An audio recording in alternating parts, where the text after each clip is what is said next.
Swadikap, good afternoon once again. Today, Thailand stands at number 92 ranked around the world. Hoping that we won't climb up higher than this with all our efforts, all our sustained efforts, all parts of our society. So first, thank you to Dr. Tuwisin just now, who gave us the daily briefing. After my session, actually, we'll be having some speakers from the corrections department, as well as from other agencies to talk in detail, such as about the field hospitals and all the other current situations. And then perhaps we will have that summary for you in English in the coming days, just to update you on the various important issues. So firstly, for today, Tuesday, the 18th of May, 2021. We have recorded new confirmed cases at 2,473 cases. And out of this number, the majority are from local transmission, which is 2,450 are from local transmission.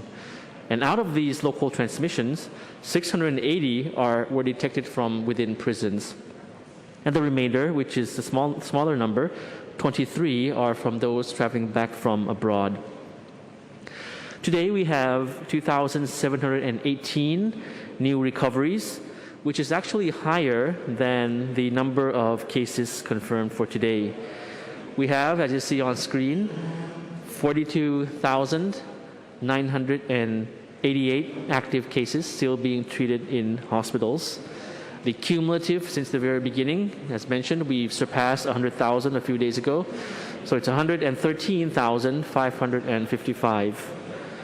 We have recorded 35 new fatalities, making the cumulative fatalities now standing at 643. And out of these 35 fatalities, the majority of it, which is more than half, 16 cases, is from Bangkok, Chiang Rai, Songkhla, Samut Prakan.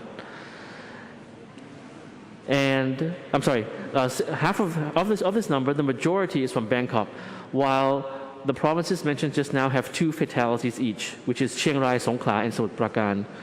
Now, 13 provinces reported 1 fatality each, which is Ubon Ratchathani, Sa Kaeo,ศรีสะเกษ Rayong, Chonburi, Pathum Thani, Chayapum, Lopburi, Nakhon Pathom, Samut Sakhon, Chumpon, Saratburi, and Surat Thani.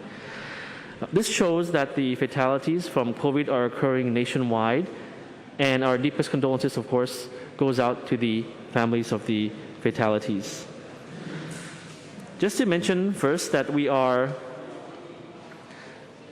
taking very seriously the breaches in terms of our borders, both land and sea borders, because there have been illegal entry from neighboring countries into Thailand, and the enforcement agencies and the security agencies have been trying their best to maintain the security and maintain the surveillance, as there had been up to 100 plus persons illegally entering the country through natural borders recently.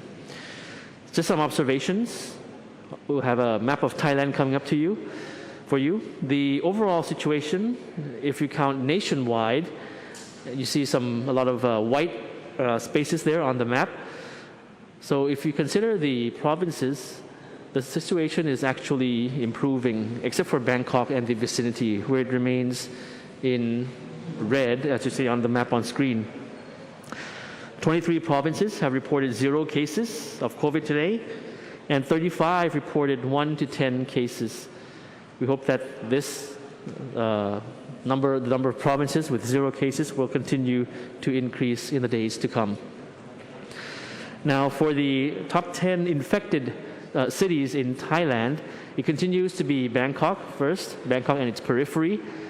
You can see that 6 out of 10 with new cases in green, I think we have that in green font for you, have reported lower numbers of cases compared to yesterday. So we hope that this will continue in every province. In terms of the clusters in the capital, in Bangkok, we have an infographic for you on the epidemiological situation in Bangkok and credited to the Bangkok Post. And as mentioned yesterday, there are currently 29 clusters in 19 districts across the capital that are of concern. So these 29 clusters in 19 districts, namely Din Dang, Wattana, Klong Tei, Lak Si, Lat Prao, Ratchathewi, Pranakon, Pom Prap, Satru Phai, Suan Luang, Pathum Wan, Sathorn, Sampantawong, Jaruchak, Bang Rak, Prawet, Wang Thong Lang, Ram Kham Heng, Bangkok Noi, Hoi Kwang. And as Dr. Tui Sin highlighted to you just now, as of today, 21 of these districts are still active with reported cases.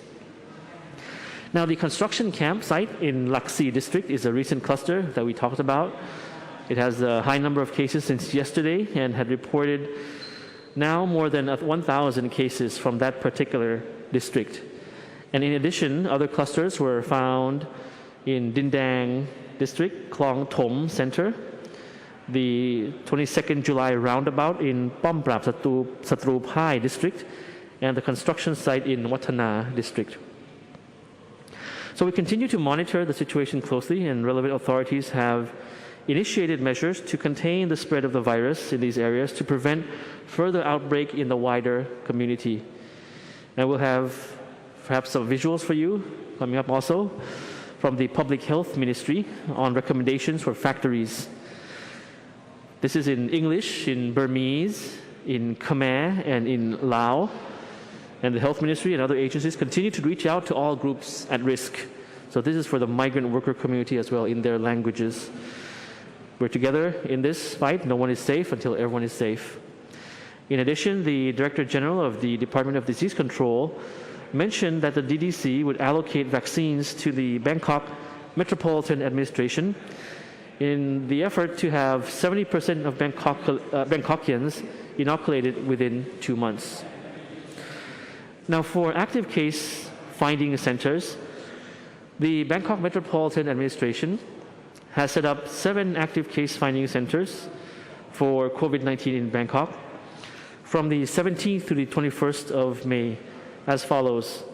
The government complex, the Lak Si district, in Lak Si district, the 72nd anniversary Minburi Park in Minburi district, Wat Don in Yanawa district, also the park under Rama 8 Bridge, Bang Plat district, Wat Chalerm Prakiat Forest Park, Klong San district, Bang Khae Pirom Market, Bang Khae district, and sports ground in Ratchathewi district.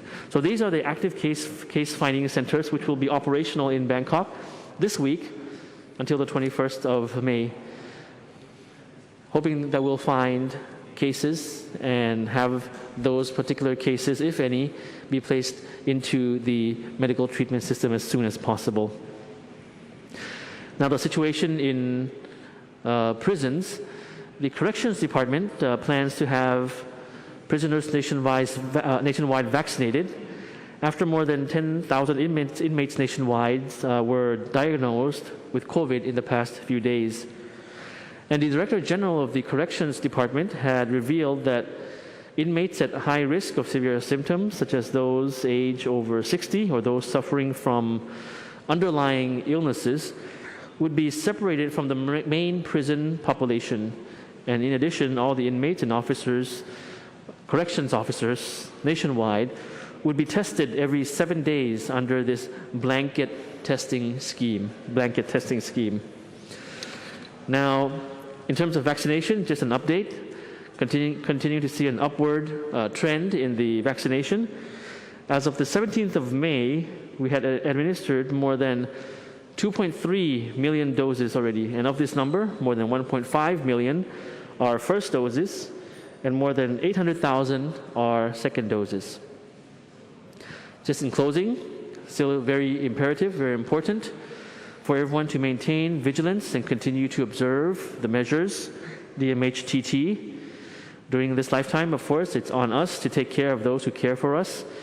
And the infographic from the World Health Organization you see on screen provides recommendations on how we can take care of healthcare workers and others who are fighting to contain the virus. So we ask for your continued support for those who have been working tirelessly for more than a year and putting their lives online for us. So basically, this is a summary I have for you for today. Thank you very much for your attention, and we'll see you again tomorrow. สวัสดีครับ